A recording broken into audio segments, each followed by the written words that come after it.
Hello, welcome to episode number 5 of Just Because I'm Not Effin' Famous Doesn't Mean I'm Not Effin' Funny. There's now a book available on Amazon. It's in small, medium, large, or what I like to call Kindle, black and white, and color. Color is a little pricey, so you really got to want it. The other stuff, right up your budget. I'm absolutely positive. This week's episode, I'm going to talk a little bit about something, underwear shopping. Woo! I know. You might want to click off now. I'm not really sure. Recently, I lost a fair amount of girth. I engaged in the Whole30 program in January, which basically means I've been ingesting the whole cow, the whole pig, lots of animals. I haven't had bread in 6 months. And because of that, surprise, surprise, I'm starting to lean up, out, in, whatever, need to lean over because I'm having energy. No, I have great energy. And so with the Whole30 and losing the girth, I've had things socially unacceptable happen with regard to my clothing, unless you're a stripper or looking for a good time, or you're in a demographic where you just like that whole look of, artfully draping your clothing around you and then it falls down.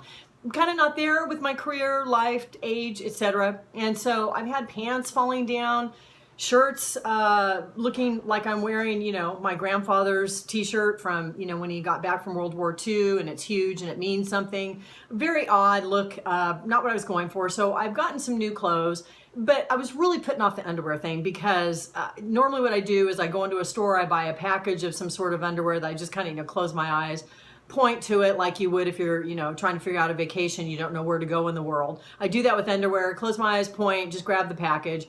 And if it seems like it might be the right size, I just make it work. Who cares? I mean, I'm really not wearing the underwear outside my clothing, right? You hope at this point. I had to do something because this is getting ridiculous.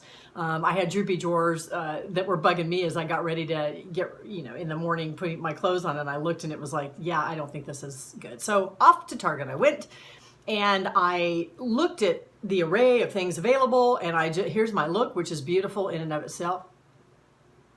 I mean, there are boy shorts that are mid-rise, boy shorts that are knee length. You've got hipsters, you've got just boy shorts. Hey, we don't judge you, but if you want them, here they are in the package.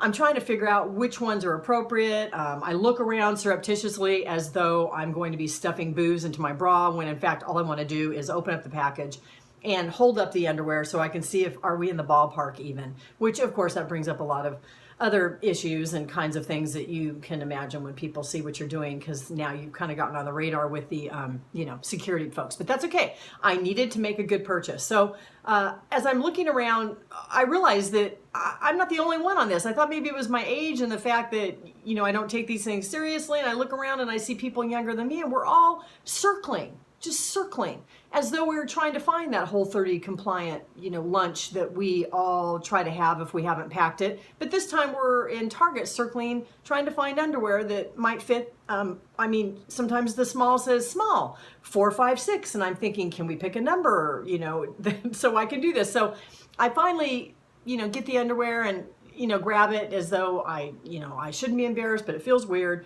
Go up to the check stand. Oh my gosh, there must be 100 people standing at Target. It's lunchtime. I decided to go get underwear at lunchtime. Good job. And there I am in amongst a lot of men who, on a good day, they might notice me. But today, one does notice me. He's standing in front of me and he's holding a single avocado as he gets ready to check out. So we're in line and I asked him, I said, oh, I bet that avocado, there must be a story there. And then he turns around and looks, and there I am with my underwear. We just kind of traded looks, and it was like, yeah, I think he just kind of gave me a pass and didn't ask me about the story, because he probably figured out that it was going to be kind of like the one I just told you. Just because something is simple doesn't mean that it's simple. You know what I mean? So just because I'm not effing famous doesn't mean I'm not effing funny. But it does mean that I have underwear now that fit. Have a fabulous day.